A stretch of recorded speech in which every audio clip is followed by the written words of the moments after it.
Buradan bəli. Deyirəm ki, ismi təcili sıfırdan böyükdür, V isə sıfırdan, V0 isə sıfırdan kiçikdir. Necə olacaq? V bərabərdir. Başlayalım. Biri böyükdür, biri kiçikdir. AT nə çıxılsın? V0. Çünki V0 qabağında mənfi var. Var, hə. Tamam. Bəs ümumiyyətlə sürətin x oxu üzrə olan proyeksiya zamanı V düsturları var. Bunları bilirik. Bayaq Yenə həmənki düstur. V0 plus AT. Gəlsin AT. Sonra hansıları?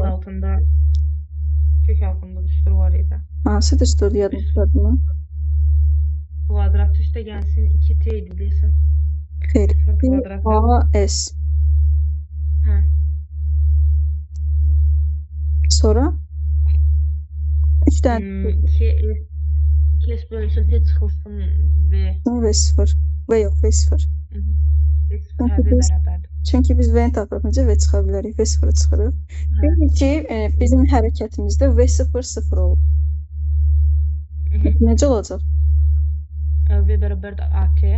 Bəli, onda V0 gedəcək. Nədə V0 gedir V bərabərdir AT və böyle kök altında 2AC və 2S bölünsün T. 2S bölünsün T. Doğru. Sonra sürətin modulu bəs necə olur? Sürətin modulunun T-dən asılı qrafik necə olur bəs? Tangent alfa. Yenə tangent alfa deyil. Onsuz da onu böləndə tangent alfa verir bizə. Mən o mənada demirəm. Qrafik soruşun. Çəkək. Bir dənə təmizləyim. 0 olanda yenə absisofla paralel düsxət konstantdır. A konstantdır. A deyirəm konstant olanda V-nin T-dən asılığı. Əgər A sıfırdsa necə olur? Düz xət. Düz xət. Sıfırdan böyük. Üzü yuxarıdır.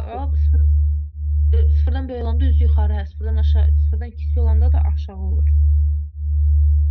A konstant olanda da ortadan kesir. Düz xət. A da sıfır olanda. Bu nə deməkdir? Yəni əgər təcil yoxdursa, sürət deməli dəyişməyib. Sürət dəyişmədiyi üçün sürət nə vaxt dəyişmir? Bəli, sabit qaldığında.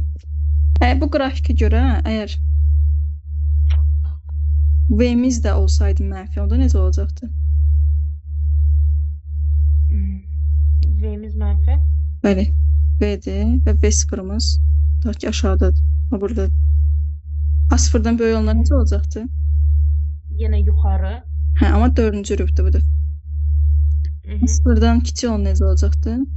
Aşağı çəkiləcək elə bu ki. Bəli, A0-a bərabər olanda ortada. Bəli, konstant amma mənfi. Mənfi qiymət. Sonra yerdəyişmənin düsturları var burada. Onları bilirik. V0 plus AT kvadratı bölünsün ki o dediyimdə də. Bəli, sonra doğru. Sürətlərinin kvadratların çıxılmasının 2 hesabı nisbəti idi. Yəni düstur şəklində. S bərabərdir V0T və yəni AT kvadratı bölünsün 2 və V-nin V kvadratı çıxılsın V0-ın kvadratı bölünsün 2A. Sonra? Bir də V0 üstə gəlsin V bölünsün 2 vurulsun T. Aferin. Əgər başlanğıc sürət 0 olarsa necə olacaq? Hamısını deyərik ki, V0-ları yoxa çıxardıqda, yəni AT kvadratı bölünsün 2, Vx-in kvadratı bölünsün 2A və yaxud Vx-t bölünsün 2 olur. V0 olmur elədik. Bəli, bəs koordinatın tənliyi necə olacaq burada? X bərabərdir. X0 üstə yəni AT kvadratı bölünsün 2. Amma bu tam olmadı axı. X0 üstə gəl nə? VT üstə gəlsin AT kvadratı bölünsün 2. VT plus AT kvadratı bölünsün 2. Hə, orada V0-a bərabər olanda şey olurdu, X0 üstə gəlsin AT kvadratı bölü 2 olurdu, hə. Bəli, çünki V0 0 olduğuna görə ixtisar olunur. Bu düsturun özünün nə demək olduğunu bilirik də. Necə yəni? Nə üçün belə olur? Və burada VT nə ifadə edir? Və AT kvadratı bölü 2 nə ifadə edir? AT kvadratı bölünsün ki, S yerləşmə. Biz bayaq dedik ki, x-i tapanda nə edir? X sıfırın üstünə məsafəni gəlir. Burada da x tapmaq üçün nə edib? X sıfırın üstünə nə gəlib? Məsafəni gəlib. Məsafəni. Yəni, məsafədə nə ilə ifadə olunur? S və 0 plus AT kvadratı bölü 2. AT kvadratı bölünsün 2. Tamam, sən çətin gəlir bundan yoxsa? Ümumiyyətlə, həmişə ən çətin bölmə sənə nə olub? Ən çətin bölmə. Bilmirəm. Tamam, tutaq ki, mən A-nın T-dən Burada çox çətin. Necə? Bura çox çətin gəlmir. Sonra elastiklik qüvvəsi də yaxşıdır Newton.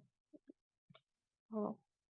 Tamam. A-nın T-dən asılı qrafikı verir və burada bir dənə fiqur yaranıb. Bu fiqurun sahəsi bizə nə verəcək? Sürətin dəyişməsini. Bəli, nə yoxdursa onu verir.